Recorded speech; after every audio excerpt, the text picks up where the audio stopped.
Hi, welcome to Murf+E Unfiltered Zero BS Biz Talk. I'm Kathleen Murphy, and I'm here today with my co-host and special guest, Lauree Cameron Eckler. How are you, Lauree? I'm great, thank you. Thank you for being here today. Lauree and I go back a long way. We won't say how long, but more than a couple days, we'll say that. A couple weeks maybe. Maybe right? A couple decades. Couple decades. Lifelong friends. We went to college together. We've known each other since we were small and played at the beach with one another up in Gloucester for those Gloucester fans. Just a little context for people. And she lives fairly locally. So there you go. But I specifically picked this topic for you today because I thought you were the perfect person to come and talk to me about this. So I'm really excited that you're here to do that because you just have such a wealth of knowledge and experience that can contribute to making this an even richer topic. So today's topic is the power of possibilities. And the overview for this particular one is I'm fascinated with thinking about what is possible. It's energizing, motivational, and gets my mind into a far better place to capitalize on what I'm thinking about. Let's explore how to make this happen for you or the team that you lead. So you have both led regular work teams, really impressive ones, as well as you've been a sports coach. So you have a really nice, unique combination that we can talk about and infuse that kind of information into our conversation today.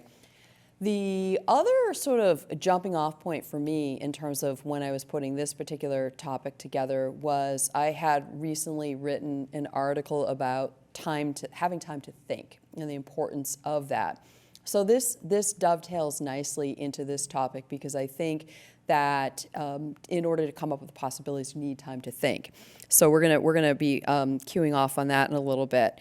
And I like to think about the impact that this particular topic also has on teams, and especially since I'm talking to teams about the power of possibility all the time with them.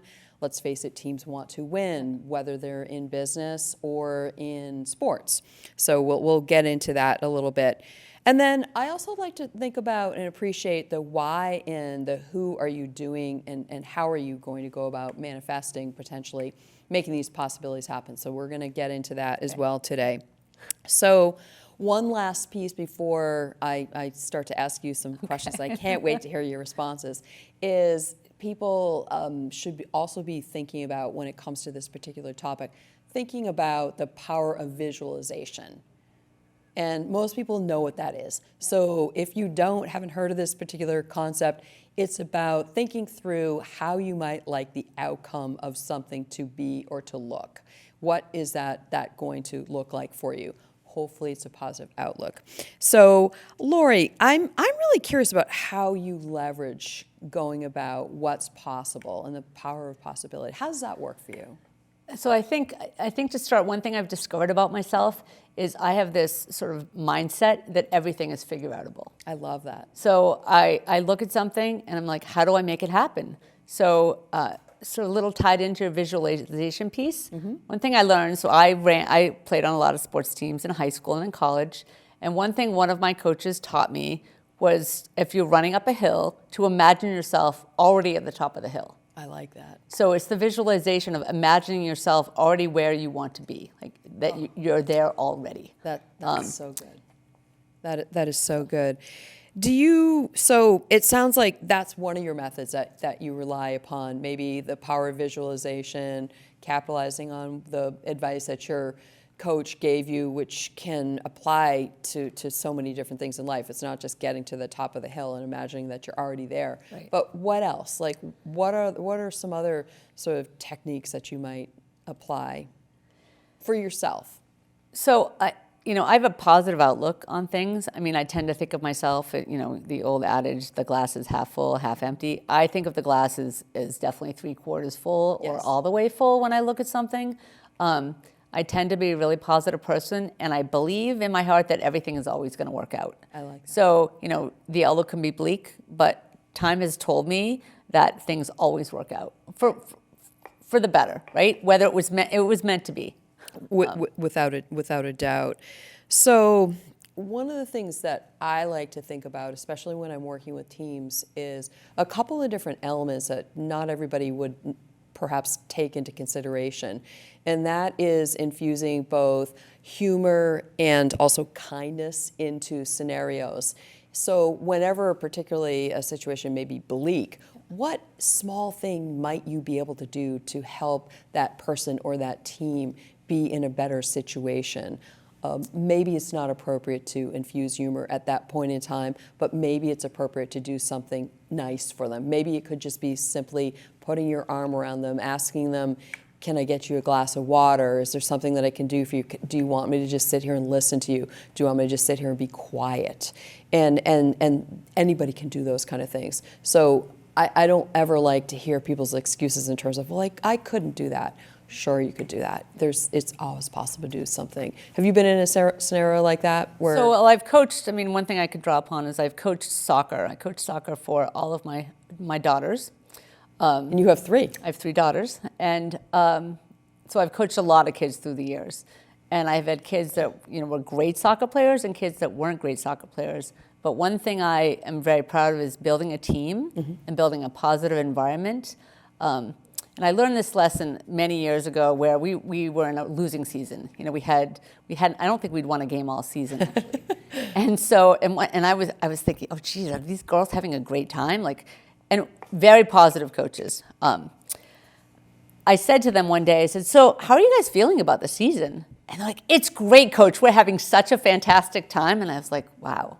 So, it's not just winning and losing. It's sort of building the team and having the girls feel really good about themselves that matters at the end of the day. Well, and I would imagine that your positive attitude was probably rubbing off on them a little bit as well, because if hope you, so. right, if you took the stance where you were miserable and you weren't having any fun and you're thinking, oh no, we just lost another game and maybe we didn't win any games all season, but you didn't let that show as something that was going to impact them in a way that wasn't going to serve them well. You must have been role modeling in a really special way in order for them to feel that way. Good sportsmanship is really important to me. Right. And I do see the girls that I've coached, and I see them now on high school teams and on college teams. And one thing that I'm really proud of is the girls, win or lose, they leave the game happy. They don't take it with them. Right. They move on to the next game or to their next, to their next event. Right. They're good sports about it, whether they win or lose. So they, may be a little sad about losing. They may be super happy about winning, but they quickly move on. That's good. Either way. And that's such a critical life lesson because, let's face it, that's, again, another type of learning that you can apply forever in just about every scenario. So I think that's so fantastic. Another thing that and it sounds like I have a sense that you're going to be a fan of this as well, is that I have zero to limited tolerance for when people are blaming others. And I was having a conversation yesterday during one of my coaching meetings with a client, and I basically said, what if you didn't have the ability to blame anybody? Who else is there in this case that may be contributing to the situation that you're in? And there was a long pause, dramatic pause, I might add. And they said, do you mean that it could be me that I should be looking at harder in terms of why some of these things are happening? And I said, yes, that's exactly what I mean and what I think. Any comments in terms of? So I think you always need to take responsibility for your own part. It's the expression, it takes 2 to tango, right? Yes, You always right. have some role in the outcome. Absolutely, without a doubt. Yeah. Although this person seemed to feel at that moment in time maybe that they didn't necessarily need to participate in that particular I think scenario. it's a skill you develop over time to realize that you have some role in the outcome. Independent of whether you think you do or not, right? And at some point, if you take the stance that you have some responsibility, although it may not be the top level responsibility, you're going to act accordingly, and I can assure you it's probably going to be better than you would if you took the stance that, I don't have any skin in this game, I don't have a responsibility. I think it's something that a lot of people can learn from. It also diffuses the situation. So I think Yes. if you admit that you have some responsibility in it, or you act that way, even if you have very little responsibility in the outcome, it helps. It helps you work with the other person and help them to understand that they, what role they played in the outcome. Absolutely. You've been in some incredible startup situations, incredible professional situations where traditionally women were not in the roles, some of the roles that you were playing. I was thinking in the finance world especially. Can you talk a little bit about some of the experiences that you may have had where there may have been people on your team that were detractors or who weren't necessarily supporting you because of the fact either that you're a woman or that they weren't traditionally maybe experiencing having been led by a woman? What were maybe some encounters that you approached where you had to infuse the power of possibility? So I think when you say that, I reflect back on my very first job out of college when I was headed to law school, and I worked in a law firm in Boston. So it was one of the older, at the time, it was probably one of the oldest firms in Boston. Oh my gosh. And, it was predominantly male. But I worked with a group of people that were unbelievably inspiring, and their model was to pretty much it didn't matter if male or female, they threw you into the fire, they told you were completely capable, and if you made a mistake, and you admitted your mistake because it was comfortable to admit that you made a mistake. Right. They said, okay, so how are you going to fix it? What are you going to do? And in that job, I developed a great level of confidence in myself, and my ability has probably led to my thinking everything's figure-outable. Sure. Right? Absolutely. I learned how to figure it out and have the confidence to figure it out. So in the jobs that I've had where I was, and there are several that I was the only woman in the firm, I always felt really confident, and I don't think I ever fed into the bias that I was the only woman there. I felt that I was there and that I was very competent to do my job. Right. And as a foundational, formative place where you came from in terms of that learning, my gosh, that's exceptional in terms of how that set you up to go forward in life. And comfortable, everyone makes mistakes. And I've always felt comfortable in admitting that I made a mistake because you learn from those mistakes. That's how you get to the next level. Absolutely. I'll never forget there was a woman that I worked with who was on the sales side when I was in tech. And I had never actually heard somebody publicly admit to making a mistake, and she publicly admitted to having made a mistake, and I'll never forget that. And I was so impressed that she owned up to having made this mistake, that it was an incredible lesson for me to also show not only bravery and confidence, but to own up to being responsible, but to show others it's okay when you do make a mistake, because then everyone rallied behind her because we were down some numbers at that point because of a miscalculation. So the team rallied to support her, and it turned out to be an even better situation based on the fact that she made this mistake. You rarely make progress if you don't make mistakes along the way, right? Yes, and I used to tell people, somewhat jokingly but somewhat seriously, if you're not making mistakes, you're playing it too safe. Right. And I want people on my team that are going to be making mistakes, pushing, as they say, the proverbial envelope, and learning. It shows that you're trying. It shows that you're trying. If you're just kind of coasting, there's no such thing as perfect. Some people will say, well, I'm a perfectionist. And I say, there's no such thing. So if you think that you're a perfectionist, you're probably not really learning. You're probably stagnant in your situation, although maybe you're happy with that because you're able to maintain what you think is being a perfectionist. Sounds so boring. Right. I don't think that serves anybody so well, but that's probably not you or I by any stretch of the imagination. So one of the ways that I go about leveraging this power of possibility thinking is I have a program for clients that I introduce them to, which has an acronym of AMP, and it stands for Awareness, Motivation, Purpose, and Performance. And it's really designed around this concept of helping them to sort out by first understanding better who they are, how to apply this concept. So we start there. That's one of the ways that I go about leveraging this power of possibility from a professional standpoint of view, but I've been probably doing this realistically for a very long time without knowing it. formally, right, putting it into some kind of a, if you will, program professionally, and it's helped me a lot. And I have some tips that I'm going to share with you and the others that are out there wondering about, well, what can we do? Are there any other things, Kathy, that you can suggest? And yes, there are. So the first one I would suggest is on a scale of 1 to 5, I would ask somebody to challenge themselves with how they would rate themselves in terms of being open-minded. And the hint is that if you're more open-minded, the more opportunities that are going to come your way that you can leverage this particular, right? Exactly, that's right. A second one would be to make a list of the things that hold you back from achieving what the team or you need to accomplish. I think independent of not doing that, you can come up with a lot of excuses in terms of why you might not be able to accomplish something. And if you don't have a list of what you'd potentially like to think about accomplishing and also acknowledge these things that are holding you back, you're not going to address them and you're not going to go forward. Another one is, are there items on your list that you've made up that are holding you back that are actually realistic constraints, or are they potentially excuses? A lot of times they're excuses. So perhaps a mix of both.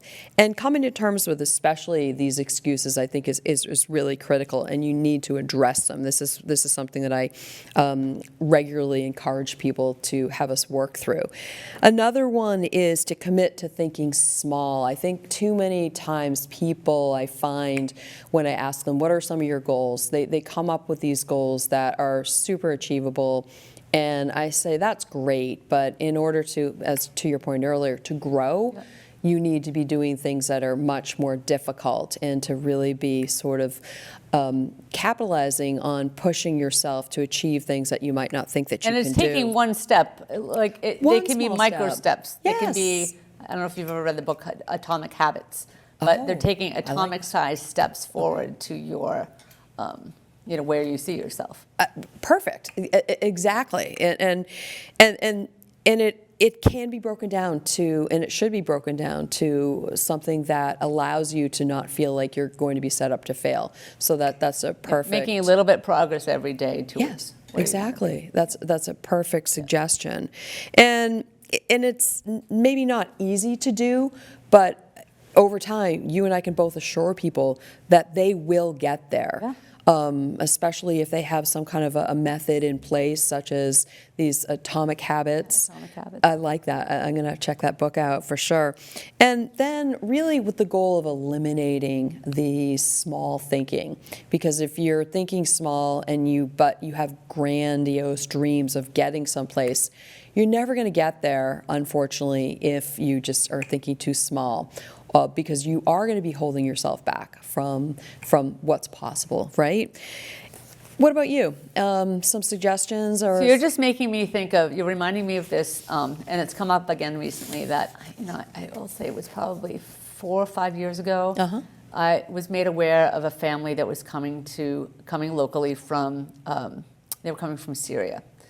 And at the time, I learned that they were coming out of a horde situation in the war, and that when they came here, they would ultimately have to pay back their airfare for themselves and I think they had 5 or 6 children. And it was a massive amount of money they were going to have to pay back. And they came here with nothing. They basically came with the clothes on their back and a few small suitcases. Right. So I just said, what if we did a fundraiser for this family? And it was just a twinkle in my eye at the time. Well, this fundraiser came together. We raised beyond what I ever expected to raise in funds. And we still have funds in the account. And they funded, I think there's still $4,000 left in the account. This is 5 years later. Wow. And we have funded a lot of things for this family. That is impressive. You just reminded me of that. This was just like a glimmer of what if we did this? And it all, you put it out there. Right, you put it out, Yeah. exactly. And you take steps towards making it happen. And it all came together. And it was such a great community event for this family. So everyone wins. Yeah, everyone won. Yeah, that is so good. I have a few more tips to share.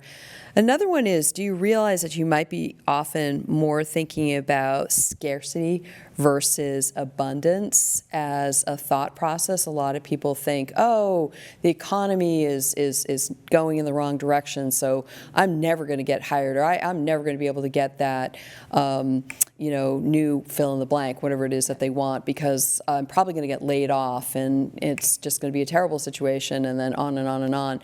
So instead of thinking about potentially how, well, sometimes in down markets, there are more opportunities for people. So I always encourage people to try to have that abundance mindset versus a scarcity mindset.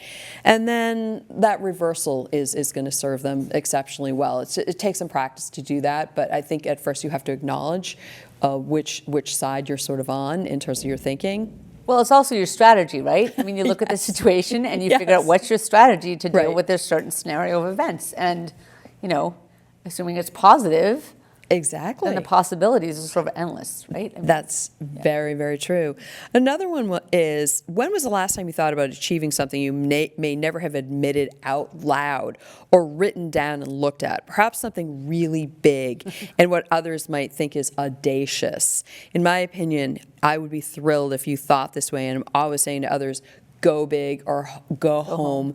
Why not? I'm constantly saying that to people in my family, people that I know.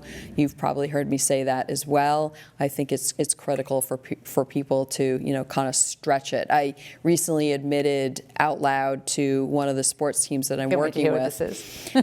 And I think the coach was a little taken back when I said this, but I told them, it's a Division I sports team, I said, I'm so thankful that I'm here and for the opportunity, of course, to be working with your team. And I'm hoping that in a few years, you're going to see me at the professional level, whether that's in the NHL, the NFL, the Major League Baseball, the NBA, some professional sports organization. And they just kind of looked at me and they started clapping. And I thought, oh my gosh, that was so great. Because they can see you there. I can see you there. I can see myself there, yeah. So that's where I'm heading. So this is kind of a big... It's imagining yourself at the top of the hill, right? I mean, it's so that. You're spot on. See you there. Exactly, exactly.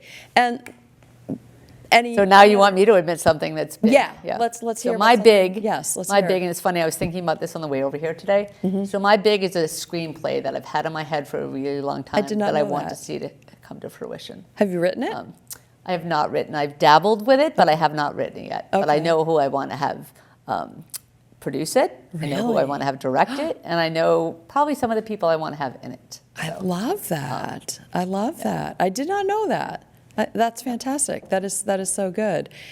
I was corresponding with somebody today based off of a recent post that I put out on LinkedIn, and it had to do with the University of Maine Business School. And I had posted a picture of myself and Taylor Ashley, who heads up their internship program for the business school. We were holding shirts, and somebody asked me what were the shirts for. They thought that this was just like some gimmicky thing or something to that effect. And I said, no. I said, my dad had passed away in the fall, and I wanted to turn a sad situation into a happy situation, and I wanted to start and provide opportunities for people to have access to some incredibly nice clothing that they might not have access to when they need to go on an interview in a pinch, if you will, or just to simply have it there for those purposes. And this person hasn't written back yet, but I think that they're going to be surprised, because I think that they had a completely different idea in their mind in terms of why I was doing this. They didn't know the different facts behind the story. No. Like they had made up a story in their head, but there were That's actually right. facts that were Exactly. But I like to think about it from the perspective of, I can't wait to see maybe the first picture I might get. I might never get this picture, but in my mind I'm hoping that I get this picture of somebody wearing my dad's clothes and they're getting ready to go on their interview. Or So that my they have dad will accepted their go with job, them. right? Or Their they new accepted job, their right. job, right? And they're going to be wearing these clothes to their first new job. And that just makes me so happy, thinking about what can happen from that. So we've covered a whole lot of ground today, Lauree, and this was so much fun. I'm so glad that you were able to join me today. And any last minute thoughts? You're welcome. No, I just think, I love the topic, the power of possibilities. I mean, I think there's so much there. There is. But being positive and and keeping an open mind really feeds into those possibilities. Absolutely. So thank you for being here with me Welcome. today. Thanks for I hope having you'll me. come back. And I want to thank everybody else for being here today on Murf+E Unfiltered, Zero BS Biz Talk. And we will see you the next time. Stay tuned. We've got lots more great shows coming up for you. Take care, everybody.